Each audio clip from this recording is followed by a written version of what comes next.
বাংলাদেশ চলচ্চিত্র শিল্পী সমিতির ২০২৪-২৬ মেয়াদে নির্বাচনে সাধারণ সম্পাদকের পদ ফিরে পেলেন মনোয়ার হোসেন ডিপজল।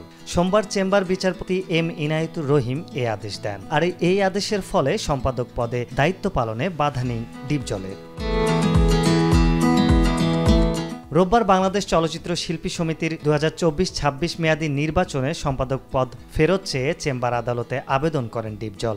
এর আগে ২০ মে বিচারপতি নাইমা হায়দার ও বিচারপতি কাজী জিনাত হকের হাইকোর্ট বেঞ্চ শিল্পী সমিতির নির্বাচনে সম্পাদক পদে বিজয়ী ডিপজল তার পদে বসতে পারবেন না বলে আদেশ দেন। সেই সঙ্গে পরাজিত সাধারণ সম্পাদক প্রার্থী নিপুণ আক্তারের অভিযোগ তদন্তেরও নির্দেশ দিয়েছিলেন হাইকোর্ট।